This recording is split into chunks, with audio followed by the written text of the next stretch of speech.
Hey Falcon fans, I'm Thomas Mott. Welcome into today's video. We're going to answer your guys' mailbag questions. So once a week, I know it's a new channel, so people are learning, but once a week here on the weekends, I go ahead and compile probably 7 or 8 mailbag questions that you guys submitted, our subscribers, and we're going to answer as many as we can. To be in next week's mailbag, make sure you guys are subscribed. So go down below and hit the big red subscribe button. That way, you can get your question in, and then of course get it featured in one of our mailbag videos.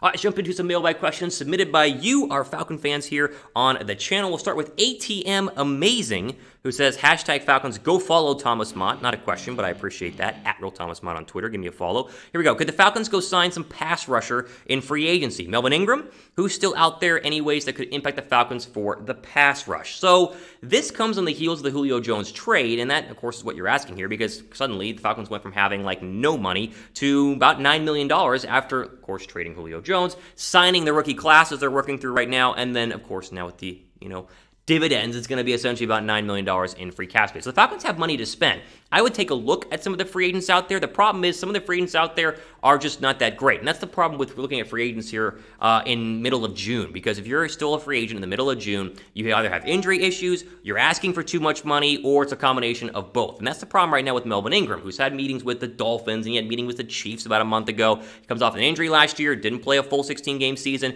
and has had a history of injuries, but also wants too much money. Would I kick the bucket on a Melvin Ingram for the right price? Yes, of course. Falcons defense has been, especially the defensive line, has been atrocious, and they need all the help that they can possibly get. But you have a scenario where you could overspend and have a Dante Fowler situation where the guy comes in, is injured, is not productive, and you're paying him way too much money. So I'd be very careful about a guy like Melvin Ingram. Same for a guy like Jadeveon Clowney or any of the other free agent pass rushers that you could potentially go ahead and go out and get. I'm not against adding a pass rusher because they need a pass rusher, and I think Melvin Ingram, when healthy, can be very, very good, and maybe even the best defensive end on the roster, because it's a terrible defensive end roster. But at the same time, if you're a free agent right now, there's a reason why, and so you got to really flesh those things out before you give somebody a couple of $1 million. Pin comment down below. Name a player you want the Falcons to sign. A lot of people asking me who the Falcons should sign. I'll let you guys answer. Who should the Falcons sign? If you could sign anybody right now on the free agent market, answer down below in the comment section. Okay, next question here comes from Trey Wolfram. What does the Atlanta cap space look like in 2022? Wondering, since it looks like a lot of talented players will be available in free agents in 2022. So you're right, there are a lot of talented players in terms of free agency. Like TJ Watt is going to be out there in free agency. Will he actually be a free agent? That's a whole different conversation. But yes, a lot of money and a lot of free agents in 2022. Falcons right now, according to my research, have about $15 million in free cap space in 2022, like 14.96 or whatever, but that can change. So the good news for the Falcon fan is that they will have money, right? They're not going to be over the cap as they were this year, where they had to make all these changes in order to free up cap space. They'll have money to spend. And if Matt Ryan is somehow not on the roster next year, they're going to have a ton of money to go ahead and spend. Now, the real spending money is going to be 2023, where they're right now projected to have like $100 million in free cap space, because most of the contracts, like the Grady Jarrett contract and obviously the Matt Ryan contract, are no more, or at least are way less. But of course, with re-signing, that will change. But right now, again, projected about $14 million in 2022. So rest assured that Atlanta's going to have some opportunities to sign some free agents in another draft class. And listen, they got a second-round draft pick in the Julio Jones trade, and so that's an extra draft pick they would not have had. And so regardless of what Arthur Smith does in year one, you can look for him to be able to add some talent to a very, mediocre roster with not that much talent right now going forward into 2022. Okay, before we're going to keep going, again, make sure you guys are subscribed to the channel, and while you're down there hitting the red subscribe button, also click the little bell, the notification bell. That way, whenever we drop our latest videos, you guys are notified, because we keep you guys up to date on the latest Falcons news and rumors here on the channel. So go down below and subscribe. It really helps us out, helps us grow. Coconut Rat says, you think Matt Ryan can get back to his MVP form on the new head coach and scheme? He can. There's nothing that says he can't, and I think that just because you lose Julio Jones doesn't guarantee Matt Ryan's going to have an overall bad year. I also think the Falcons need an MVP Matt Ryan to have a successful year. They need a very good Matt Ryan. I think they need a 30-touchdown Matt Ryan, and a Matt Ryan who has very similar stats to what he had last year, right? 26 touchdowns, 11 picks, or something along that range. What they need is the other position groups to play well. They need the young wide receivers to step up. They need the running backs to be way better than they are projected to be right now. They need the offensive line, and of course the defense. This is not just if Matt Matt Ryan is an MVP form, or will we be successful? Matt Ryan could be an MVP form this year, and they could still lose a lot of football games based on a lot of deficiencies at other position groups along the entire team. So they don't need him to be an MVP form. They need other players to be playing very, very well, playing as one. That way they can win a lot of football games, and of course they can. If your question is, can he get back to MVP form? Yes, I've seen nothing from Matt Ryan that indicates that he could not have an MVP season if he had a running game behind him, if he had an offensive line that could protect him, and of course, if another young receiver like a Russell Gage or a Olamide Zaccheaus steps up and fills the Julio Jones shoes. Your question really is probably centered around, can Ryan be successful without Julio Jones? And the answer is yes. Look at last year when Julio Jones missed 7 games. Matt Ryan still had a very, very productive season and was a top 15 quarterback in the National Football League. Okay, before we go ahead and keep going, the Falcon official training cap hats are out right now, and we have your link to pick one up in any of the different sizes and options that you can find. Got the fitted caps, got the snapbacks, and more. Rep the Falcons wearing what they will wear going into training camp just a couple of weeks away at Flowery Branch here in the ATL. ChatSports.com/Falcons camp to pick up your hat, and that, of course, will be linked down below in the description box. Ryan says, please go get LeVeon Bell.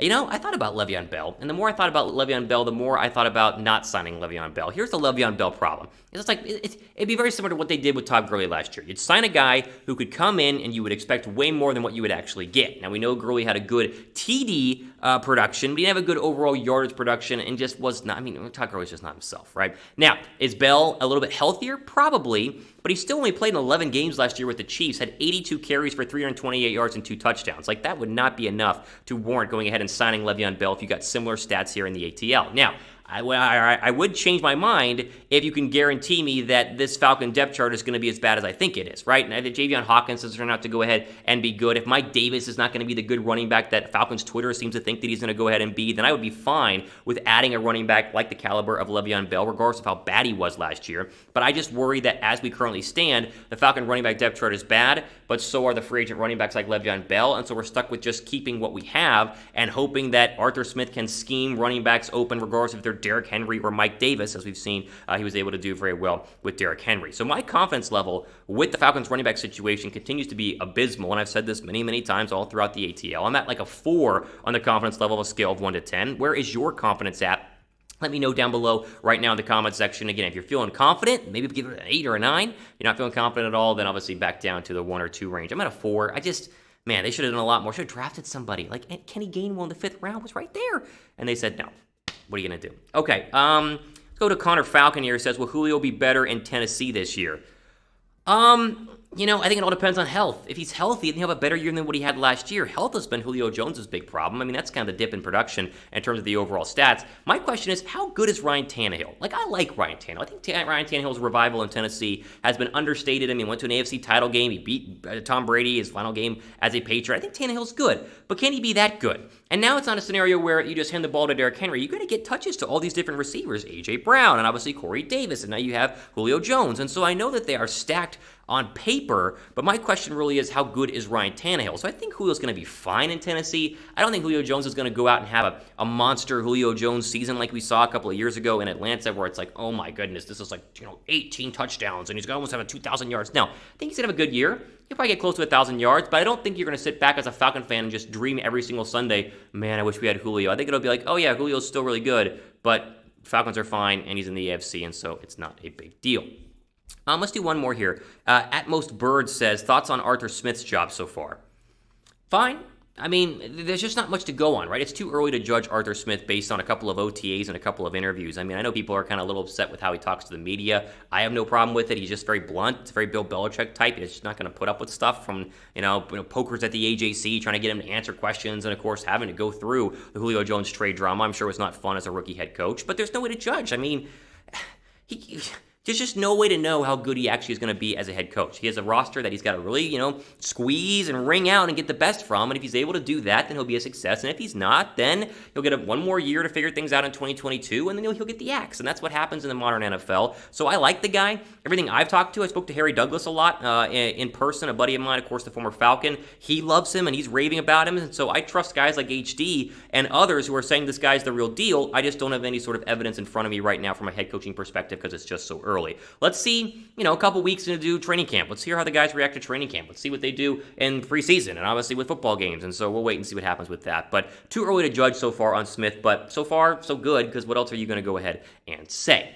All right, ultimately, for today here on our Falcons mailbag video. Again, use the hashtag Falcons down below to get your question in for next week's mailbag. And so as we continue to grow the channel, we'll do more videos. And so make sure you are subscribing and also commenting your questions down below for us to go ahead and poll for those future videos. Ultimately, for today here on Atlanta Falcons Today, I'm your host, Thomas Mott, signing off for the rest of your day.